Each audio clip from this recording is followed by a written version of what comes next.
So welcome everybody to the GW170817 survey. I love Shasvath Kapadia, and I will just quickly ask the class. Hi, welcome everyone. Welcome whoever is on Zoom. It's really our pleasure to welcome Shasvath Kapadia as welcome speaker today. Shasvath did his PhD from University of Arkansas in 2016, and then he was a postdoc at University of Wisconsin at Milwaukee. After that, he was a Simons postdoctoral fellow at ICTS, and for about a year or a bit more, he's been assistant professor at IUCAA. And it's really our pleasure to have Shasvath here. The first time, I imagine. Not quite first time. I was a VSRP student actually back in 2009. So technically not my first time. Okay, so welcome back. And Shasvath is an expert on many different aspects of gravitational waves. So over to you, Shasvath. Yeah, thank you. Thank you very much for having me here. Like the title suggests, I'm going to talk about Waltzing binaries. These are a class, I don't know if I can call them a class of binaries, but relative to gravitational wave data analysis, they can be considered as a class of binaries where the center of mass of the binary is not assumed to be stationary with respect to the observer, but rather has a finite acceleration along the line of sight. So the basic topic of this presentation is the detectability of such systems and what they can tell us about the environment in which the binary form. That's the broad idea of this presentation. As you can see, there are several collaborators who have worked on this, but I would like to give a small shout out to Avinash Tiwari, who's been leading this work. He's my student, and this is also being co-led by Aditya Vijay Kumar, who is now a postdoc at CETA, as well as other collaborators, including Saurabh Chatterjee, who's right here. Okay, so let me get started then.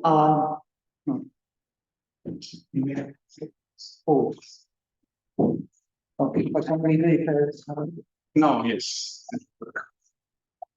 It was changing. It was sorry. It was changing, but now it's not changing here or here.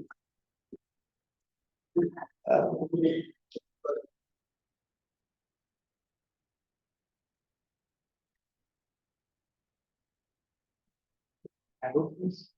right. It's not changing.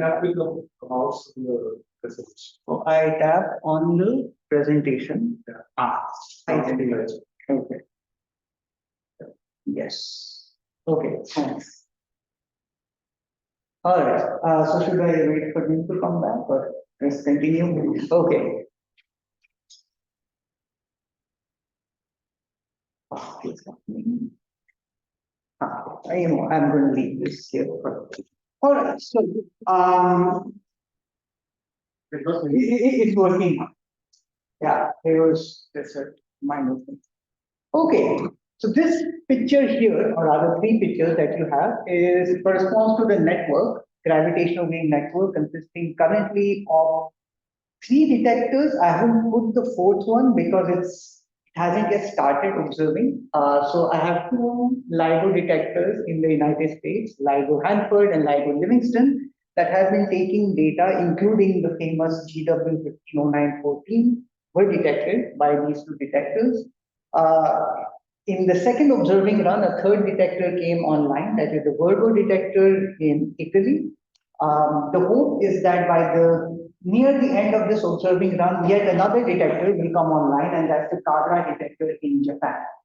So the network now will consist of 4 detectors, but more locally, for our kind of excitement, the funding for LIGO India has been approved. For a long time, it was in principle approval, no longer in principle. The funding amount actually has been given to us, or promised to us. So this is very exciting indeed. It will not only increase the detector network, but it has a number of other implications. It's not directly relevant to this talk, but especially for multi-messenger astronomy, the inclusion of LIGO India is going to be a game changer. But anyway, that's about it for my advertisement for LIGO India. I was almost obligated to do it as a LIGO India member. So, all right. So more directly relevant to this talk, what I have here is an image of all the detected compact binary coalescences in the first 3 observing runs of the LIGO-Virgo collaboration by the LIGO-Virgo network. Now, what is interesting is this in comparison to that. So I don't know how clear it is, the y-axis, but on the y-axis, you have the total mass of the compact binaries. And what you notice is that if you compare the compact binaries detected in EM versus the compact binaries that are detected by LIGO and Virgo, you can see that they are significantly more massive than those in EM. This came as a big surprise. People did not expect to see such massive binary black hole mergers. And that immediately started people into thinking what kind of formation channels would produce these more massive compact binary coalescences, specifically binary black holes. Now, what is the key problem? Yes. What is the difference between yellow and red?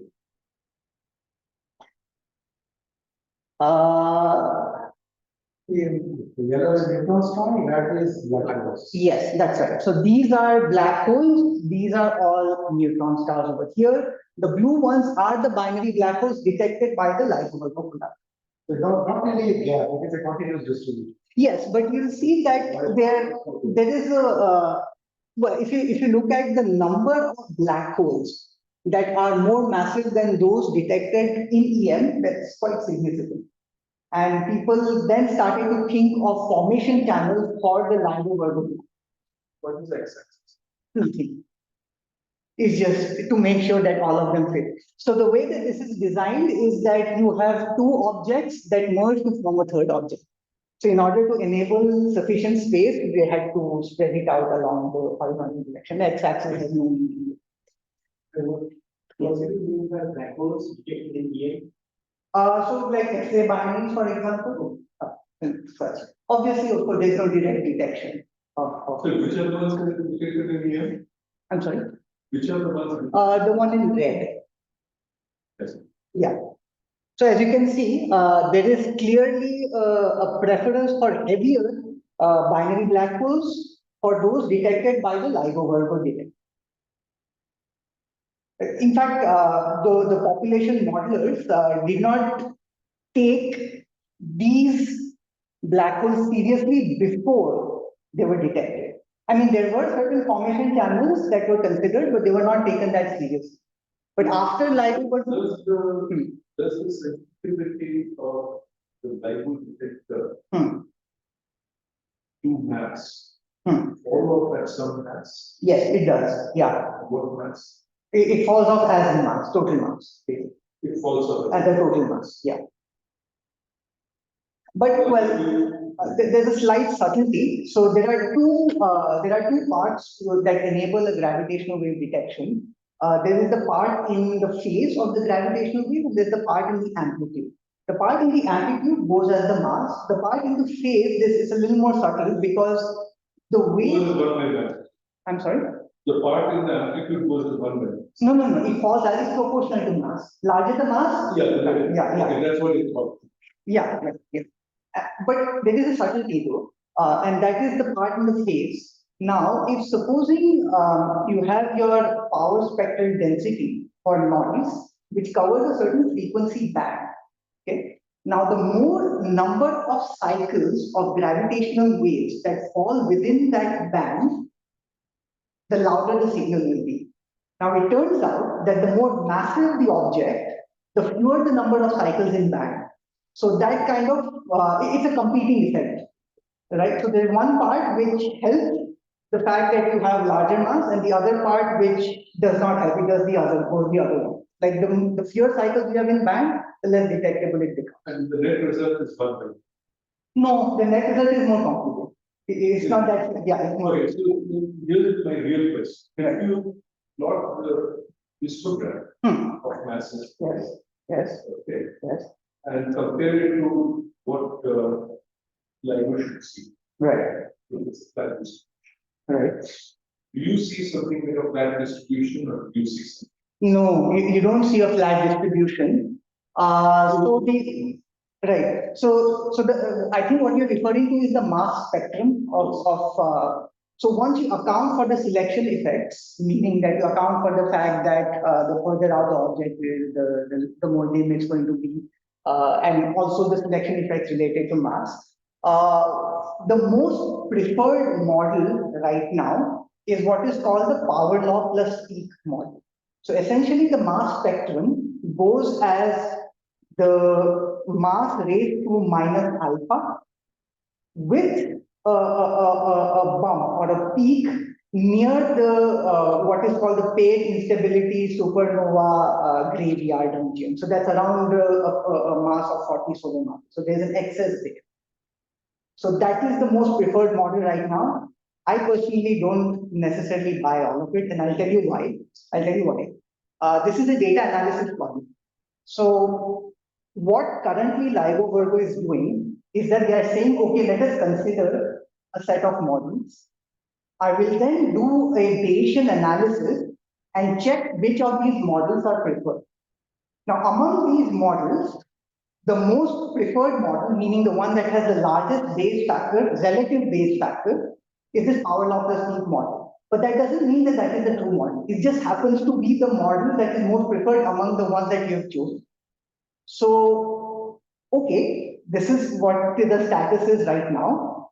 But I think personally, the way to actually model this would be to do it in a completely agnostic way, where you come up with, so there are certain methods, say for example, using Gaussian process regression and things like that, where they actually try to, without imposing a model on your data, they try to see what is the mass spectrum. It roughly agrees with power law plus peak. However, the error bars are quite large, and that is directly related to the fact that we are seeing a finite number.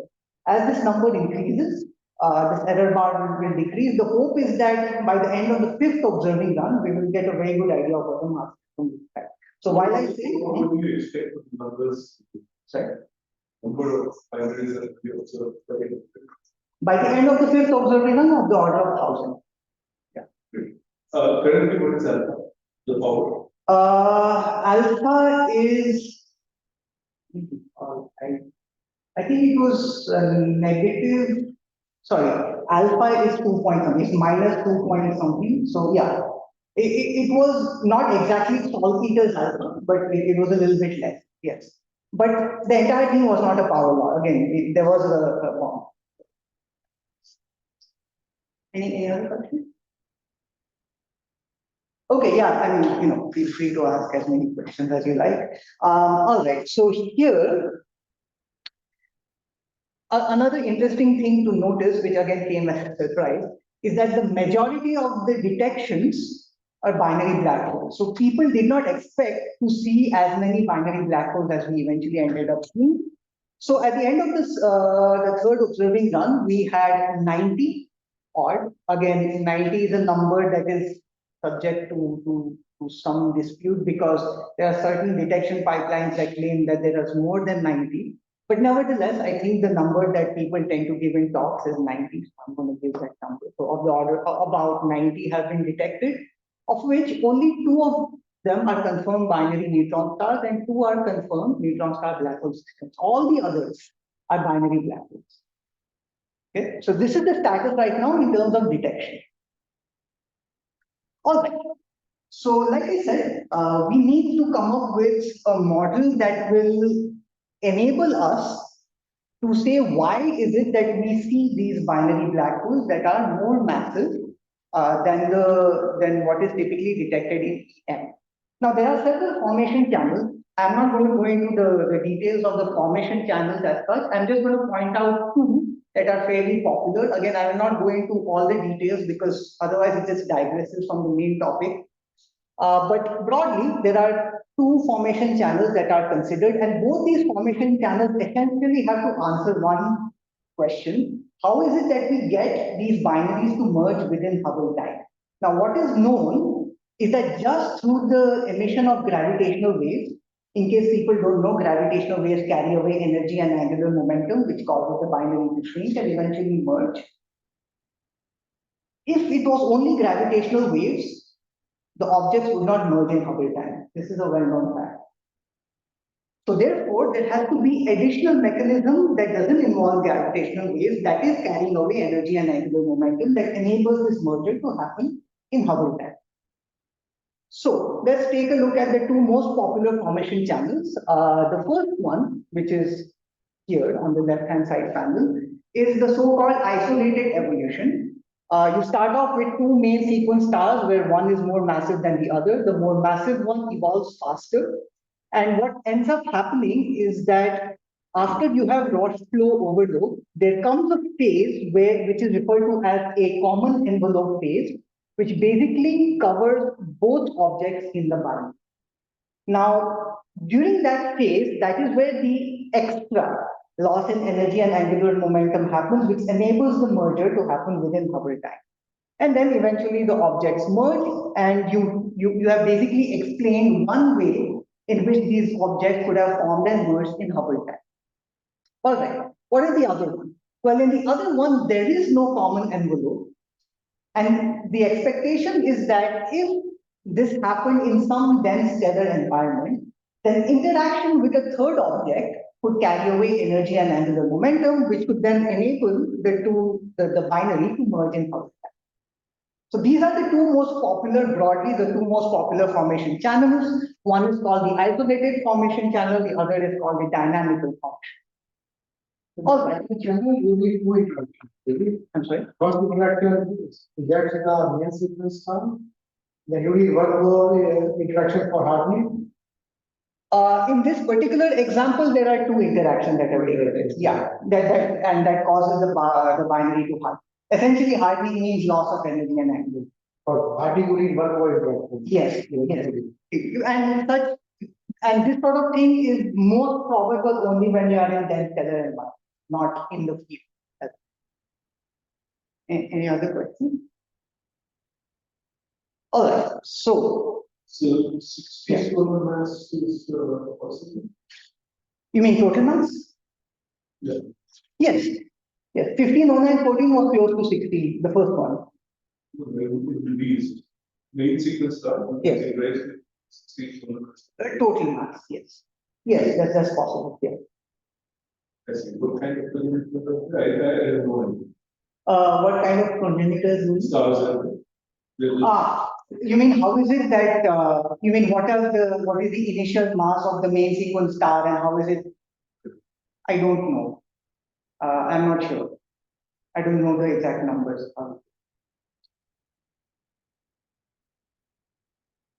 Okay. So now that you have two formation channels, and what I have not mentioned is that within these formation channels, there could be sub branches as well. How do we determine, given a gravitational wave detection, which of the formation channels produce this binary and cause it to merge? And the answer, it turns out, is extremely complicated. First of all, there is no direct imprint of the formation channel on the gravitational wave. So just by looking at the gravitational wave signal, you cannot extract information about the formation channel. That's one. The other, and this is through a statistical analysis, what has been shown is that most probably, looking at all the detections, we are almost certain that these detections did not come from a single formation channel. So all the 90 odd, or rather all the 84 odd binary black holes that you see did not come only from isolated or only from dynamic.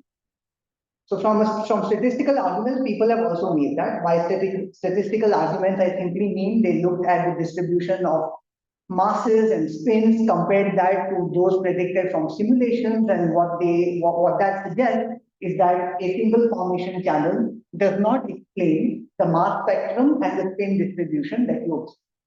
So there are multiple formation channels that have contributed to the detections that you have seen so far. However, the problem is that if you look at an individual event, you can't tell what is the formation channel, isolated or dynamical, or whichever of the subparameters. So this essentially motivates our work. Now, while there are statistical arguments, if you look at one compact binary and you look at a mass and you compare the distribution predicted from the simulations, you could say that statistically this seems to have been more likely drawn from a distribution pertaining to, say, the dynamical formation channel as opposed to the isolated. So you could make some sort of statistical statement, but you cannot confidently identify or rule out the other formation channel. Okay. So the question then is, can we do something to actually help this? So can we come up with potentially another parameter that is directly extractable from the gravitational waveform that will enable us to tell whether the object formed in a dense stellar environment or whether it formed in an isolated environment? And the answer to that question, it turns out, lies in the peculiar motion of the binary. Okay. So the peculiar motion of the binary additionally gives you information about whether it came from an isolated formation channel or a dynamical formation. Now again, note that I'm saying that it helps. It again doesn't necessarily convincingly rule out the other formation channel, but it gives you more statistical weight if you like. It helps you to better identify one formation channel over the other.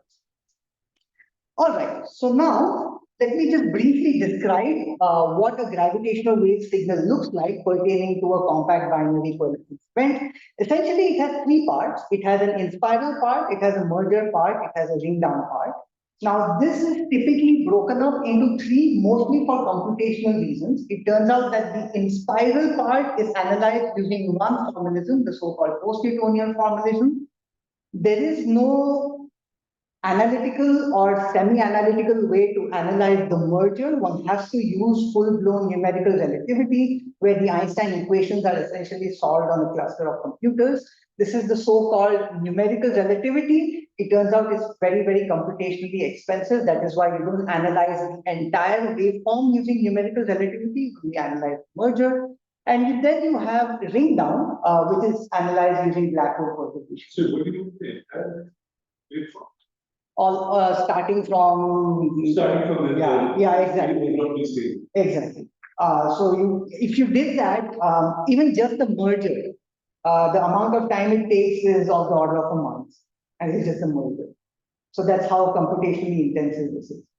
So that's why and there is very good mathematical reason to use post-Newtonian theory in the inspiral. And there's good mathematical reason to use perturbation theory in ring down. So that's why people do that. And then there are these things called phenomenological models, which essentially try to stitch all three together. Anyway, I can talk about this more later on, but I'll just go ahead. All right, so I'm going to focus on the inspiral part. Now, the reason I'm going to focus on the inspiral part is because it turns out that extracting information such as peculiar motion is most straightforward to do from the inspiral part. Now, the inspiral part is typically analyzed using what are called the phasing formulae, and these are the phasing formulae over here. So, phi is the phase. V is a gauge invariant parameter which can be thought of as orbital velocity when the components are sufficiently far away. Mathematically, V is given by this in geometrized units, phi times total mass times the frequency. Okay, so now, once you solve these phasing formulae, where F here is the flux, E is the orbital binding energy, solving for the phasing formula, you can end up getting a gravitational waveform that looks like this. It goes as frequency to the -76 in the frequency domain, and the phase is essentially written as a polynomial in V. Right? Okay. Any question on this? What do you mean by gain? What I mean is it's essentially a parameter. So V is essentially in geometrized units, it's V by C. The gauge invariant parameter, essentially, what I mean by that is, let me see if I can do this properly. Not an expert. So it is when you analyze a gravitational waveform, you have multiple choices of gauges that you can use. it turns out that each of these gauge choices, you have the same waveform. Essentially. So in that sense, it's gauging it. Yeah. All right. So you can essentially write the gravitational wave phase as a polynomial in V. And as you can see, when the binary gets closer and closer, when the binary separation gets smaller and smaller, this post-Newtonian expansion starts to break down. Because it's only valid when V by C is small. It's much, much less than 1. Okay? So what that means, again, it goes back to my previous... This is V by C, the velocity of the yes. reduced mass above center of mass, or this? So it's literally this. Yeah. It is this.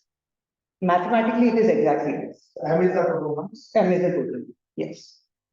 But physically, what is it mean? This means? Physically, I think it's just a mathematical parameter when the binary is very close. When it is very far, it corresponds to the Keplerian velocity. Of the, okay. Right. Around the center of. Exactly. Around the exactly. Exactly. What is the Frequency. frequency of the order? Yes.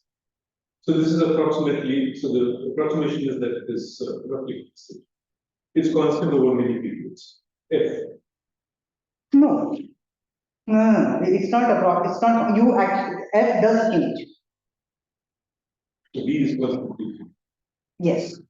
V is changing. So when you put it here, Right. there's a DECIGO. Yeah. So F is not constant. Okay. Yeah.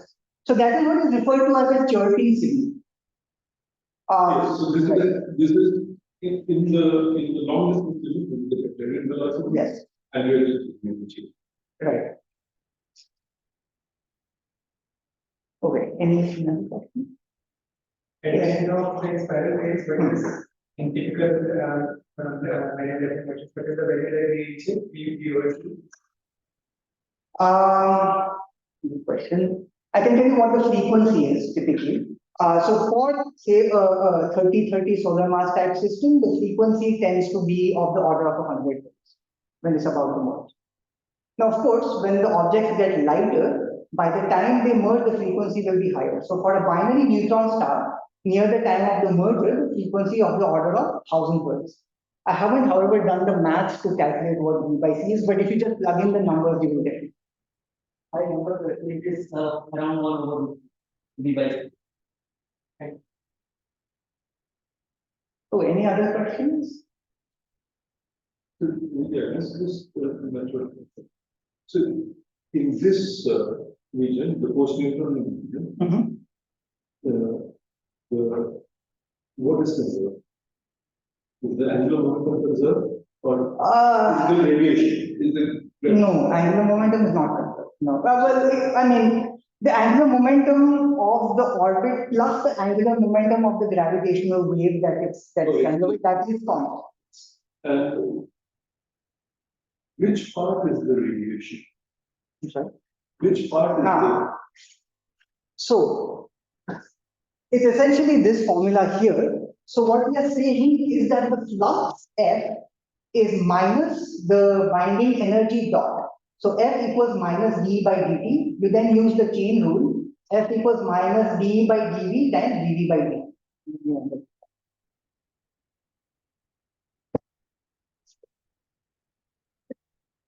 probably a student question? Yes. In classical mechanics, we learned that if you have some periodic system, you change some parameters slowly, Right. externally. Like Right. for pendulum, you slowly change the length of the pendulum. Right. Then some combination of things remain conserved at first, but adiabatic invariant. Yes, that's it. So is there some such thing here? So In an adiabatic approximation? Yeah. So essentially, this F equals minus E dot is only valid in the adiabatic approximation. It actually breaks down in the merger regime. So integral PdQ over the orbit is an invariant. In this Yes, case. I think so. Yeah. Any other questions? All right. I'm going to go forward then. Okay. So here's an important concept. It turns out that the mass that you measure in the detector frame is actually not the mass of the compact binary. It is what is referred to as, well, not surprisingly, the detector frame mass. Now, why is it that the mass that you measure, or in other words, the mass that determines the shape of the waveform is not the same mass of the compact object? And the reason essentially is time dilation. Okay? So there are, in principle, three sources of time dilation. There is cosmological time dilation, there is Doppler time dilation, and there is gravitational time dilation. Now, most of the analyses that we do essentially focus on the cosmological time dilation. The Doppler time dilation and the gravitational time dilation are typically neglected. And the reason is that the general expectation is that the Doppler motion is sufficiently small for typical compact objects so as to be neglected. In other words, V is much less than 1, that's the assumption. Same for gravitational as well. Okay. Now, if you look at this formula, what is immediately clear is that there is one problem if you want to try to determine the peculiar motion, even if the Doppler were large, and that is B general. You see that because the detector frame mass is just the source frame mass times a bunch of factors, you have a degeneracy. In other words, you will not be able to tell whether the object's detector frame mass is large because the source frame mass is large, or the object or the detector frame mass is large because it had a large Doppler mass. Can't tell the difference. There's degeneracy. However, if supposing the Doppler velocity were not constant, meaning say that there was motion along the line of sight, acceleration along the line of sight, then this term would become time varying, which would effectively show up as a time varying detector frame mass, and that causes additional modulations in the waveform that can be detected. So that is how you will essentially constrain line of sight acceleration. You cannot constrain line of sight velocity as is typically done, say, in EM. You can, however, constrain line of sight acceleration with gravitational. All right, any questions on this? What is the source of Z gravitation? Say if it were, I mean, as an example, say the binary merged next to a supermassive black. That would be one example.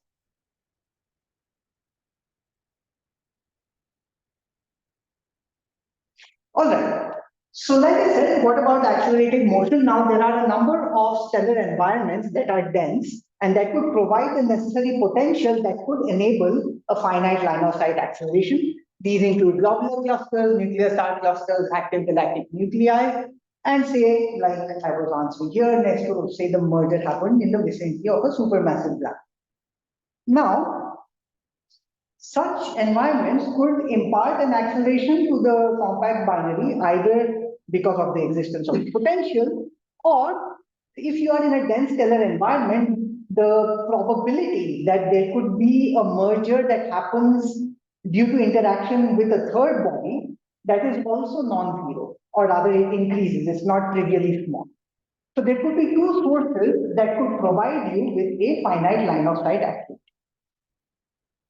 All right, so for this work, I'm going to start with one of the simplest cases that you can think of, where essentially you have a spherically symmetric source. We assume that the supermassive black hole has a spherically symmetric potential, and that imparts an acceleration to the center of mass of the compact binary.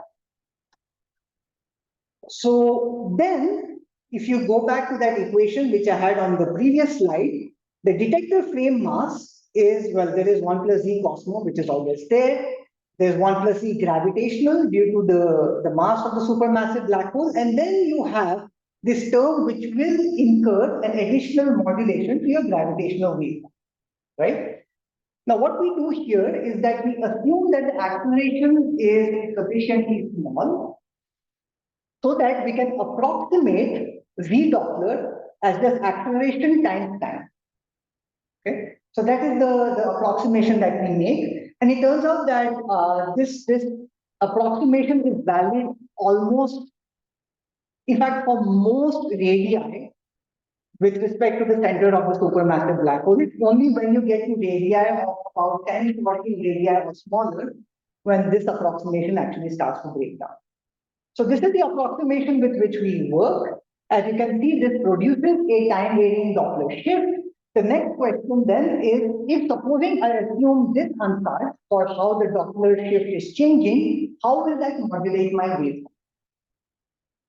And this is how it modulates the waveform. So what, I mean, it's a bunch of terms, and again, Avinash has calculated this.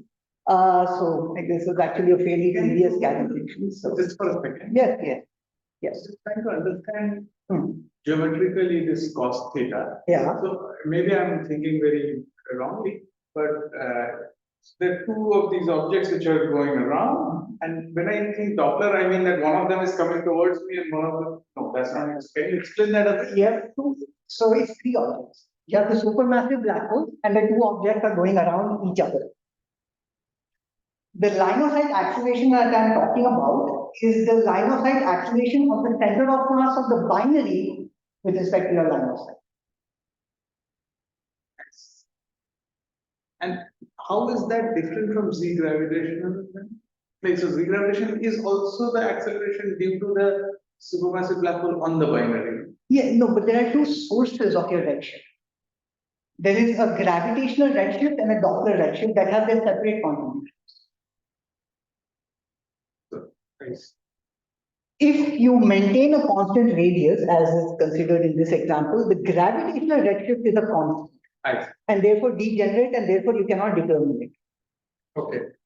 What is not constant is the velocity along the line of sight, which causes a time varying Doppler shift, which causes a modulation. Yes. Okay. Thanks. For this to be detectable, you want this also, this to vary also fast. Sufficiently fast. So yes, that's a good point. You want the velocity to change within your waveform. Yes. So, well, there's two things. One is that you want the acceleration to be sufficiently large so as to be detectable, but not too large so that this approximation breaks down. Right? The acceleration, but also the theta should change fast enough. The theta will also change. So what we are currently Fast theta change, that depends on how far you are. exactly. That is That is correct. And we are currently assuming that theta is not changing, meaning that the motion can be within the band of the detector. So the waveform basically lasts of the order of a minute. So what we are assuming is that the line of sight direction. the bigger orbit is much larger than this. Exactly.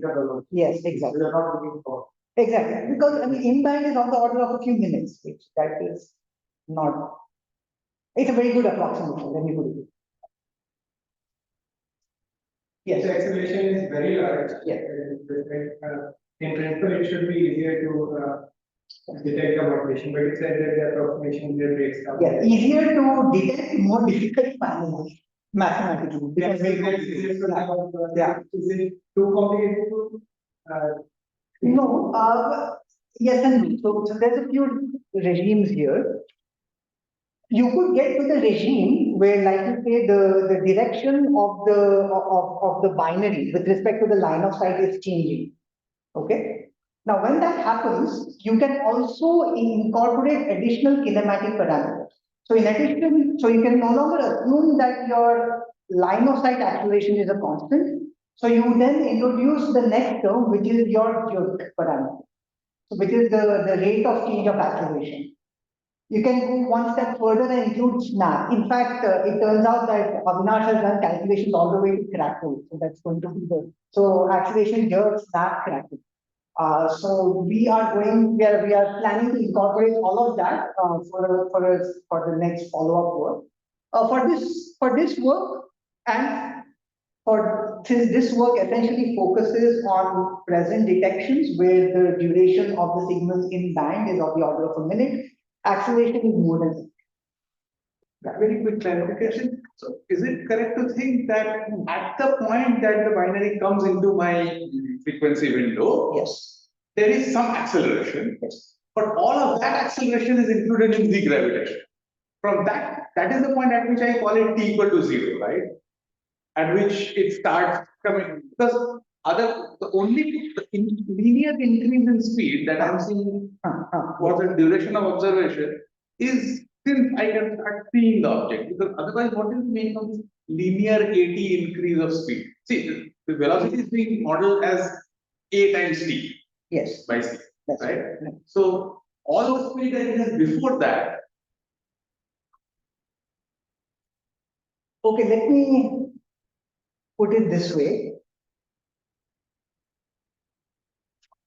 You have an acceleration along the line of sight. Strictly speaking, this acceleration is not a constant. Yeah. Right. It is changing because of the fact that your angle of the motion with respect to the line of sight is changing. What I'm now saying is that if the duration of the signal in band is sufficiently smaller than the time scale of the orbital period, then to a very good approximation for the duration of the signal in band, I can approximate the velocity at a times t. That's right, but I'm trying to claim Yes. that there is some arbitrariness here. Acceleration is perpendicular to this. So this is the full acceleration. In the Keplerian problem, the acceleration is radial. Right. So it's along the No, it's always radial. The acceleration is always radial. What is changing is the direction of the radius with respect to your lines. That is right. Huh? That is exactly. You say you assume cosine theta to be constant. That's Okay, I think that it has to do with the smallness of the approximation. I was getting confused because suppose I just keep observing for very, very long times. yes. So then AT becomes larger than C eventually. Clearly. Exactly. That's what I meant, and that's what I also meant by what his question. Right? He said that if the acceleration is sufficiently large, what will happen? That's when I said this approximation itself will break off, and for the reason that you mentioned, basically. Okay. Any other question? All right. So I don't think it's really necessary to focus on all the terms. I think the thing to focus on is this term over here, v to the minus 13. What is this telling you in physical, in terms of physical reasoning? What this is telling you is that this is a low frequency effect. Intuitively, this is actually kind of obvious. And the reason is simply this: the number of cycles in band, the more of them you have, the better you are at determining small deviations in the waveform, because the number of the dephasing will be accumulated over a larger number of cycles. So this is essentially what is expressed mathematically. The lower you go in your frequency, the smaller the acceleration can be and still produce a sufficiently large modulation in the waveform. That's essentially what the formula is saying. Okay. All right. Low frequency means you will have less number of cycles. Right? No. So the lower, so think of it this way. So a compact binary, the frequency evolution of a compact binary is related to its instantaneous frequency. So f dot is related to f. And it turns out that the smaller the f, the smaller the f dot. Okay. Okay, so it will merge more slowly, so that is why you are getting more cycles. Yes, and You are getting more time. well, you think of it as more cycles within the same frequency band. So at similar frequencies, we have very many more cycles because f has not evolved that way. Okay.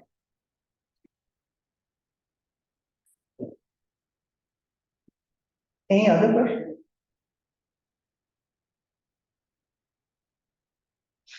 All right. So now I made a statement that this is a low frequency effect. So immediately those who are familiar with LIGO will say, what is the point of doing this now? We know that the gravitational wave detectors currently have a frequency range or frequency width that spans 10 Hz to about 1000 Hz. And an effect like this gets more and more pronounced the lower the frequency is. So then the question is it worth even doing this now? It turns out that the answer, at least in our opinion, is yes, because even though the kind of acceleration constraints that you will get are not spectacular, it turns out that there are certain models in the literature that claim that you could have mergers relatively close to supermassive black holes. In particular, I want to point out one work by Pang and Chen, where they claim that they have these things called migration traps. So in a migration trap, what could happen is that a binary neutron star could evolve and merge without actually changing its relative distance between the supermassive black hole and its center of mass.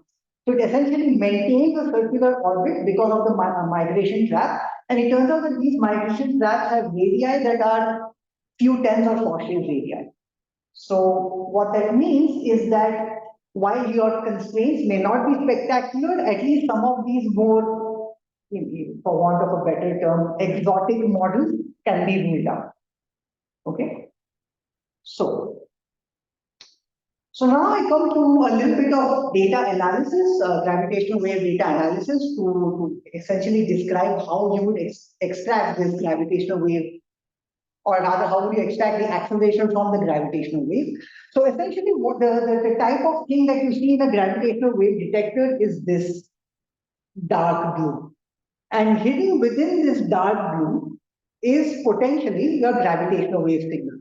In case it wasn't clear, what is on the y-axis is the detector strain, that is the quantity that you measure. On the x-axis, you have time. And the detector strain is a combination of the noise in the detector plus potentially the gravitational wave signal. The task then is to extract this gravitational wave signal from the detector. All right, the way that one does this is a method called mass filtering.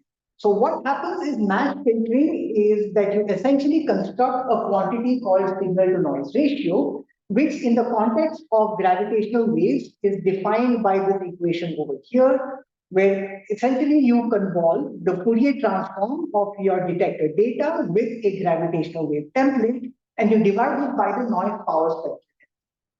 Okay?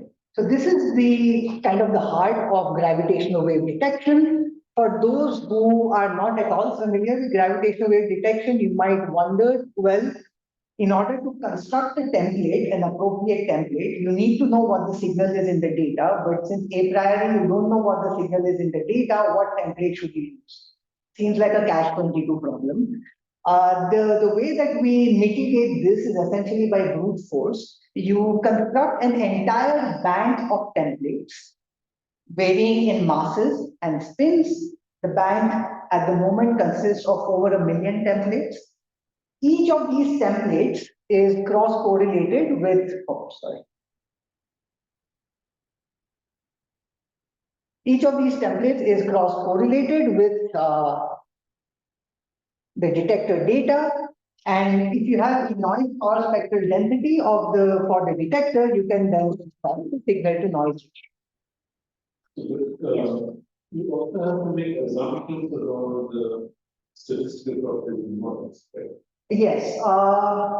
Yes. And I see that you have made assumptions of the stationary and Gaussian. Yes. And is that there's either it turns out that stationary Gaussian noise is generally a good approximation. However, there are these noise artifacts called glitches, which are not stationary and they are not Gaussian. And one of the problems in gravitational wave data analysis is to mitigate these glitches, because these glitches can actually produce large signal to noise ratios. And the way that it's the denser one. What's in the denser one? You had examples of you had the mergers initiated free body encounters in No. Okay. The noise the noise here is the detector noise. On the detector. Yes. So it's This is all what's happening on Earth. Yeah. Yeah. So the Sn of f So so the typical portion. If that is so, but then there are lots of sources, right? Yes. For example, there's also seismic. Yes, exactly. There is seismic. Yes. And you can characterize that well. Yes, reasonably well. So what is do I have a no, I don't have a PSV plot, but it's essentially used.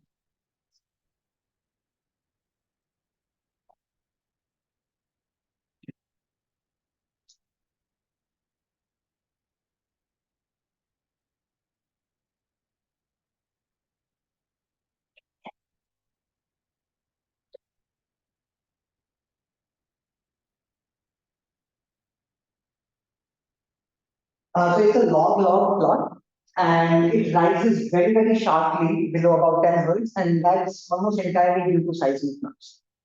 And what's the biggest noise? So on this side, the source of noise is photon shortening. Yes.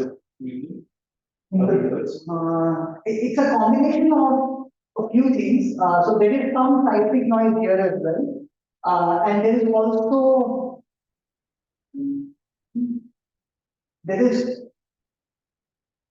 thermal noise, and I don't remember the addition. Yeah. Thermal noise is the detecting material. Yes, exactly. Yeah. Now, the hope is that on this side, you can actually improve things the more powerful your laser is, because essentially a photon short noise is a quantum process. You can the more intense your laser beam, your error goes as 1/2n. So essentially, it goes as 1/2 of power. Because the thermal noise, short noise, Yes. but then if you have a complex process like CC, Yes. it's harder to do. Yes. So, That's right.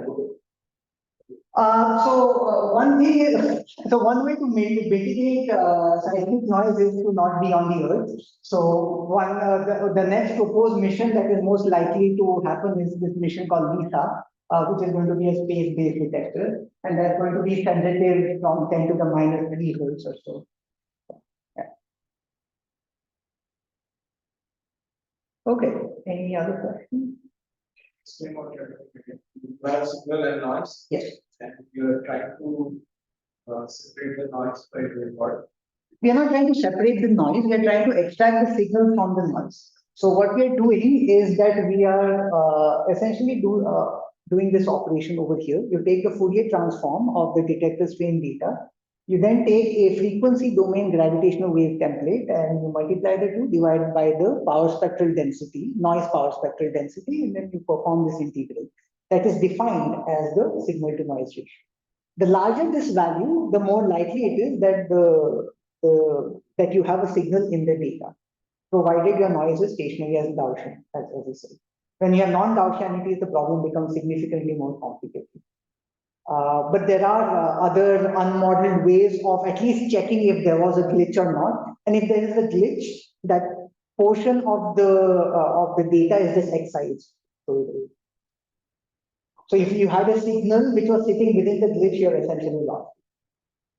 But glitches don't happen that frequently, but they do happen. So you can ensure this different or something like that. Yes, that's a good point. So one way to improve the significance of a given detection is what is called coincidence. So if multiple detectors have seen the same signal, so the same or similar template got hung up, it is more likely that a real gravitational wave went past. So yes, so coincidence actually improves your statistics. Yeah. This cross-connection between detectors, so this is, I always was a little curious about it. So when there must be time, Right. and the time delay depends on exactly where in the universe. Exactly. That's right. Exactly. So is it like you have some flat tires, time delays, and then checking where cross-sections or how? No. So the time of arrival at the detector is actually very well measured. So I'll show you It actually nicely motivates my next slide. So this is the visual representation of how match filtering works. What you have at the bottom is basically your detector strain data, which is in black. The pink is your gravitational wave template. So what you do then is you slide your gravitational wave template in time. When the gravitational wave template perfectly aligns in time with the signal in the data, you will get this peak in your signal to noise ratio time peak. So that immediately tells you at what time the gravitational wave signal enters the detector band. So then you have a very precise knowledge of the time of arrival. In fact, it is this precise knowledge that enables you to locate the source in the sky. Essentially, locating the source in the sky is this method of triangulation. You look at what times the signal entered in the different detectors, and based on that, you can get an idea of where the source came from. So, for example, if this detector rung up before this detector, it means that probably the source came from this side, right? And so forth. This is happening in real time. Yes, absolutely. In fact, it's happening as we speak, right? In fact, earlier today I had my phone rang off because a GW detection happened. So this thing is happening in low latency. Yes. Yeah. What is the resolution or the discount of the x-axis of the upper plot? By that I mean, how many, let's say, between the sliding is happening, right? Of the Yes. data. Yeah. What is the step of this? So I believe the sampling rate is 16 kilohertz. So that gives you an idea of how much sampling you need. Yeah. What is the true calculator effect on it? I'm sorry. The language used in PW, what's called a loop calculator effect, in the sense that the signal is not present, but this kind of guiding will still give you a performance. I'm sorry, I don't know what that is. No, so the question is simply that even if there is no signal, why the very fact that we are looking over a very large amount of data, you will have massive fluctuations. Got it. Yes. So to account for that, one uses what is called a trials factor. So what you do is that a trials factor is accounted for fairly straightforwardly.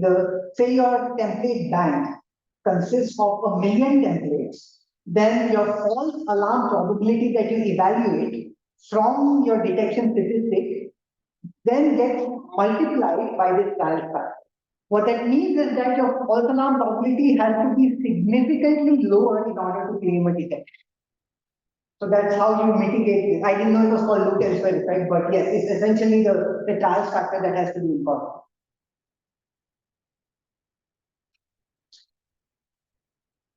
Any other questions?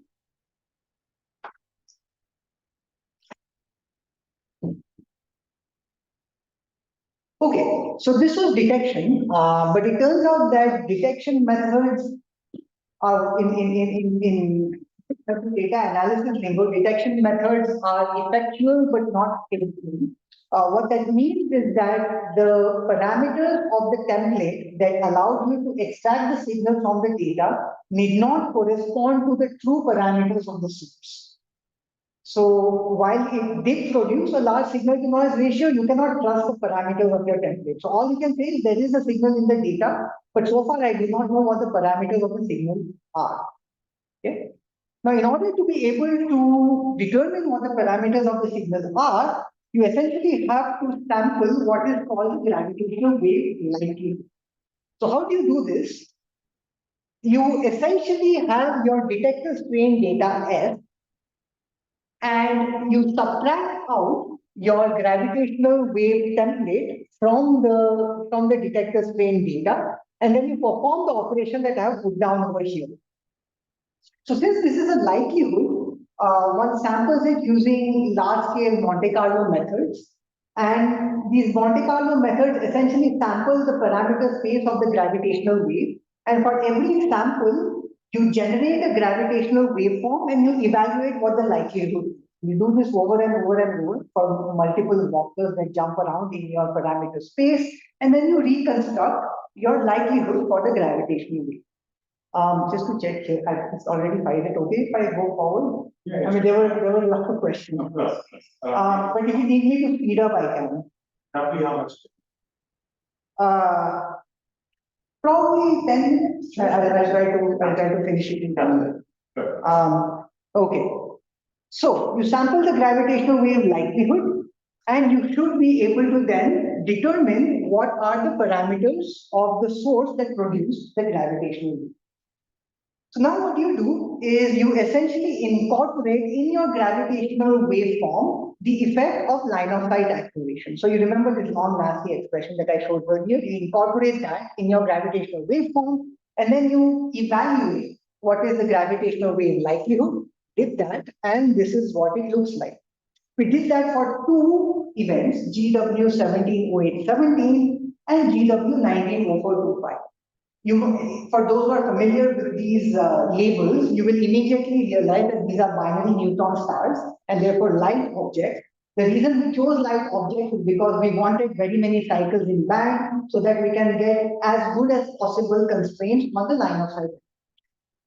And as you can see, even with these light objects, the constraints are not spectacular. They are something, but they are not spectacular. So the kind of constraint that you get on the line of sight acceleration for both systems are consistent with 0. So we don't find any evidence of line of sight acceleration. And when we put an upper limit for 170817, the upper limit is of the order of 10 to the minus 6 per second. So A by C is 10 to the minus 6 per second. For those who want a more physical interpretation of this number, that's 10 times the acceleration due to gravity on it. That's the kind of constraint that we get. Okay. All right. Now, just to give you an idea again for why this constraint is modest, compare that with constraint that you get from electromagnetic observations. So we were lucky with 170817. There was an electromagnetic counterpart. We identified the host galaxy and we identified the location of 170817 within the galaxy. Now, using gravitational waves and the method that I just described, we found that the distance of 170817 with respect to the center of the galaxy should have been greater than 10 astronomical units. The actual location from electromagnetic observation is 2 kiloparsecs. So you can see it's a fairly weak constraint. But nevertheless, it is a constraint and it is showing you that this is one way in which you can actually determine where the object merged, and it gives you some idea of the gravitational potential in which it merged. Yes. That formula, so even if it was the next slide. 10 to the minus 12 is the number that you want to hit. I mean, this was just written in a way that makes the calculation. You got 1 parsec of the supermassive that that's. Yes, exactly, yeah. So we just recast this constraint in terms of numbers that are readily interpretable, that's all. Yes. Just to make sure I understood, for 170817, it is usually measured with the acceleration of that object Along the lines. due to the galactic potential. Yes, that's right. So what we assumed, so because we knew that the object was in NGC 4993, we know the mass of the supermassive black hole there is of the order of 10 to the 8 solar masses. So using that, we just followed our prescription. And what we find is that assuming this mass and given the constraint of the acceleration, its distance should have been greater than this value from the center of the galaxy. Since your constraints are very weak, Exactly. So that's why I put for comparison the EM constraint. You see, the actual distance was 2 kiloparsecs. So it is true, it is consistent with 2 kiloparsecs, but the constraint is not great yet. Yes, so that was actually bothering me before you talk started. If you have a relation, you're able to make it. It's going to give you more information. Yes. Okay. So this is useful only when Binary black holes. yeah. Yeah, and as you can see, most of the detections are binary values. Yeah. In that's more interesting. You have, mass. Exactly, yes, yeah. All right, I'll speed up a little bit here because I promised 10 minutes. So what we additionally did now is we wanted to forecast in the future, when your detectors get more sensitive in the low frequency band, how much better can you do in terms of your constraints on line of sight acceleration and interpretation in terms of distance with respect to the center of a supermassive black. All right, so these are the kind of detector scenarios that we considered. Third generation, which involves one Einstein telescope and two cosmic explorers. The DECIGO detector, which is a space-based one. LISA, also a space-based detector. What that translates in terms of noise is that it will become more sensitive at lower frequencies when you go out to space because seismic noise essentially disappears. There's no seismic noise. All right, so just to give you an idea, this is where we are at right now, advanced LIGO. With third generation detector, your power spectral density will improve by 2 orders of magnitude, and with space-based detectors, you will start to probe lower frequencies. These are decibels. Okay, so all right, so in order to be able to forecast constraints, we use what is called the Fisher Information Matrix method, FMH. What we do is we approximate the likelihood as a Gaussian, and then we evaluate what is the covariance matrix. And once you evaluate what the covariance matrix is, it gives you some idea of what kind of constraints you will get on the different parameters that govern the shape of your gravitational. Okay. All right, so here are the results. This is what we get for A plus, which is going to be the next observing one, so not the current one, the next one. Then you have Cosmic Explorer and Einstein Telescope. Delta A by C corresponds to the error bar on your estimate of line of sight acceleration, meaning the smaller this value, the better your constraint is going to. And what you find is that you can actually start to push the A by C to 10 to the minus 8, 10 to the minus 9 when you get to third generation data. Okay, that's kind of the summary of this. In A plus, you do slightly better than what we are doing right now, but the real game changer is going to be third generation detector. When you go to space, you really increase your sensitivity at the low frequency end, so then your delta A by C gets much, much stronger, and you can see that you can actually push for lower masses. You can go all the way down to 10 to the minus 16 per second. So A by C 10 to the minus 16. So that will be very exciting when that happens. Now, how does it translate in terms of? If you were to do neutron stars. Yes. From that one. The neutron stars are also very good. Extremely well measured, yes. Yeah. So this is very useful because I know that neutron stars in principle produce EM counterparts, but you can't see EM counterparts at distances more than a few hundred megaparsecs. But with 3G and DECIGO detectors, you'll be able to see out to gigaparsecs. So again, very useful. All right. So here's how you would translate this to an astrophysical constraint. So what we've done over here is we've looked at our own galaxy, the Milky Way galaxy, and its potential. And what we see is that So your constraint of A over C, it will also depend on how far it will be.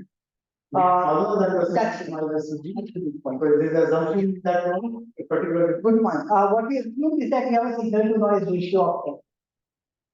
So essentially, the signal to noise ratio is what determines your constraint.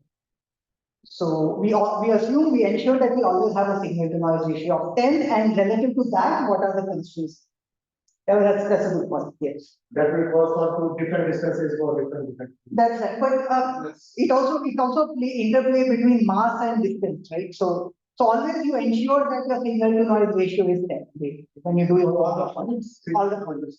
Yes. And the constraint scales is over and in what way? So the signal to noise ratio scales as the inverse of the luminosity.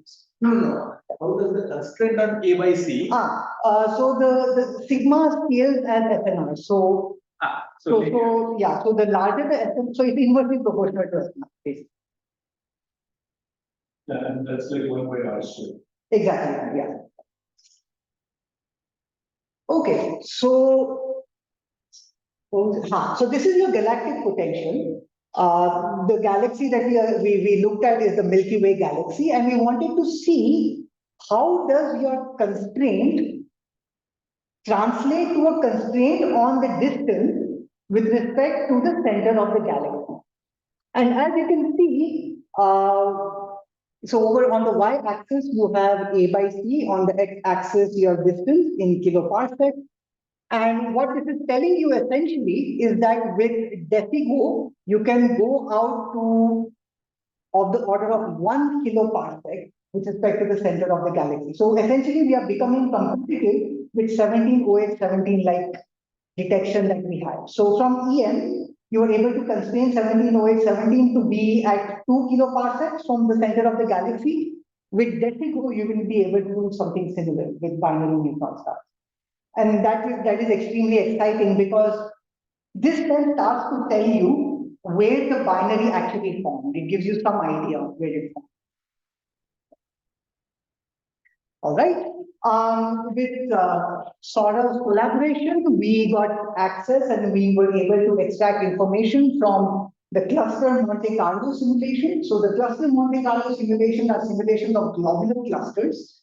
And we looked at binary black holes that merged within Hubble time in these globular clusters, and we decided to histogram the kind of acceleration we would get and determine what fraction of detectable binary black holes have also measurable accelerations. So we defined a measurable acceleration to be an acceleration that was measured at 68% confidence to rule out zero. So meaning you want to show that you are able to confidently rule out A equals to 0 at 68% confidence. So if we are able to do that, we are saying that we have measured the acceleration. And what we find is that 12% of the binary black holes that are detectable have measurable acceleration as defined by what I just mentioned.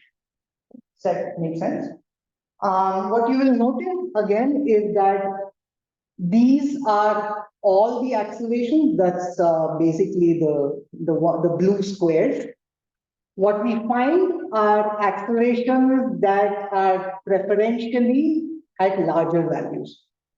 Obviously, it's an interplay of two things, the intrinsic abundance of such accelerations and your ability to measure them. So that ultimately determines this distribution of found acceleration. Okay, any questions on this? I think I'm going to stop here. I was very enthusiastic and I put more things. So that's why I said I asked time permitting, but I don't think time is permitting. So maybe I'll stop. Thank you.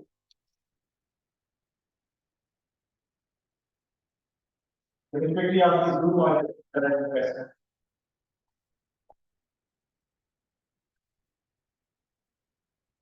Okay, now any questions from the audience? Is there a timeline for this DECIGO and Einstein telescope?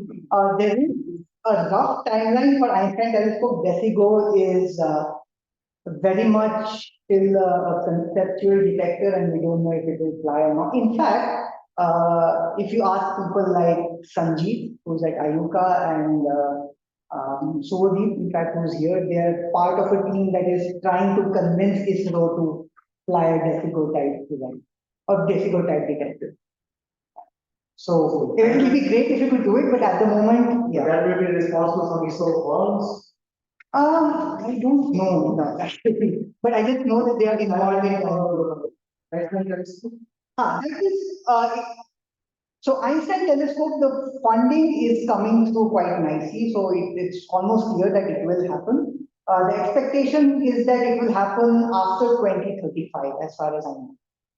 So that kind of time scale, so more than 10 years from now. What happen means that if you should start building it after 2035. I'm sorry? So you will start building it after 2035 or Oh, no. it's not coming on? I think it will come online after 20. So I think already there is like work going on with Einstein telescope. There's another like two detectors that are that we hope will also show up in the 3G network, and this is Cosmic Explorer. So the hope is that in the United States, you'll have 2 additional 3G type sensitive detectors. I don't exactly know what the status of that is. As far as I believe, the funding is not yet approved for that. So, yeah. But for Einstein telescope, the money is coming. Yeah. Yes, Yes. the expression of that equation for -30. Yes. And not something natural numbers. And some combinatorial factors. No. So these numbers, okay, I'm not a post-Newtonian expert, but these are numbers that actually show up in your post-Newtonian expansion. So essentially, we didn't actually do any post-Newtonian expansion. What we did was, we already took the existing post-Newtonian expansion on the energy and the flux. To that, we incorporated the fact that the line of sight acceleration will produce a time varying redshift, and it will also produce time dilation, which is time varying. So once you incorporate that and you propagate that through your phasing formulae, you will come up with another post-Newtonian expansion, or rather a phase correction that was shown, which goes as 10 to the -2. Yeah. So thanks for the great talk, very interesting. Can you define for me stationary and Gaussian noise? Yes. Stationary noise is noise where the statistical properties of the Gaussian do not change with time. Okay. So meaning it's the power spectral density, the PSD, which is essentially a measure of the standard deviation of the noise as a function of frequency. That's essentially what power spectral density is, and that does not change with time. That is how you define stationarity. And the other one, Gaussian is essentially defined as saying that your noise can be modeled as a Gaussian random variable. In other words, the other way to think about it is that all the properties, statistical properties of your noise exist in your power spectral density. So a Gaussian has 2 variables that define it, a mean and a standard deviation. The assumption is that the mean is 0, it's a 0 mean. And the only thing that we need to determine is the power spectral density. Once you determine that, all the properties of the noise are determined. Then it is Gaussian.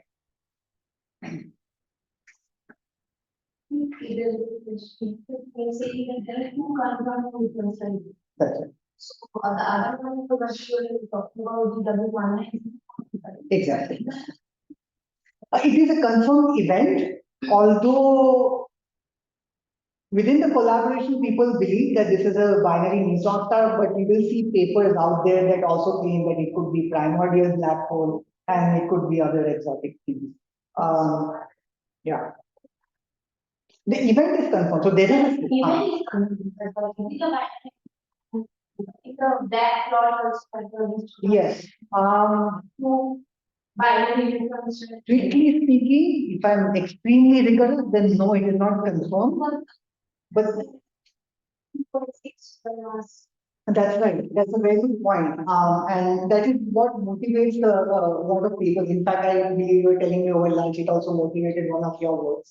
The point is that if you look at the distribution of binary neutron stars in the galaxy and you histogram their total mass, you will find that the total mass of 190425 is significantly larger. Yeah. So that has motivated people to come up with alternatives to binary neutron stars. But if you look at the individual neutron stars, I believe there are sufficient equations of state that predict that this mass is less than the allowed.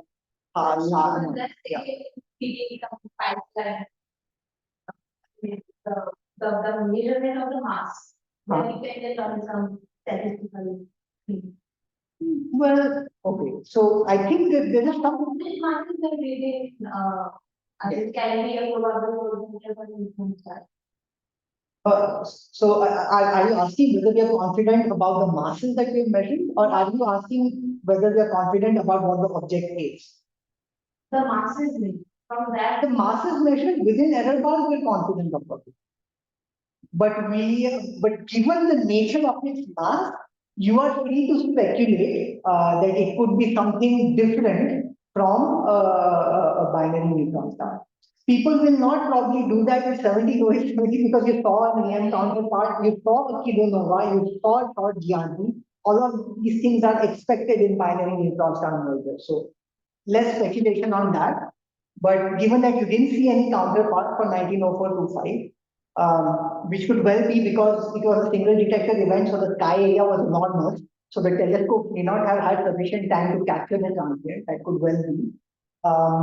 But it could also be maybe it's something different from binary neutron star, anything from a primordial black hole to some other exotic compact object.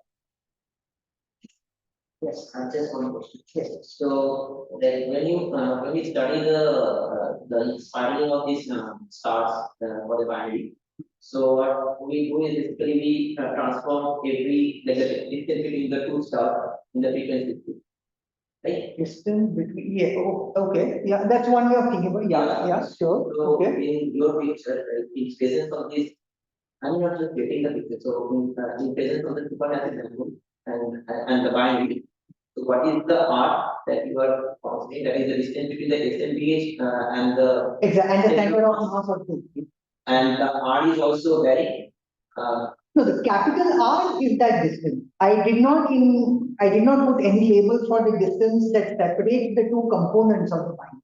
That you make it small or I mean, you have a gravitational waveform, yes. which works for any R up to a certain point, because when you get very close, then post-Newtonian R approximation. is varying the time and you make it. No, which R? So that's why I'm asking. So the system is really SMBH and the total two binaries, right?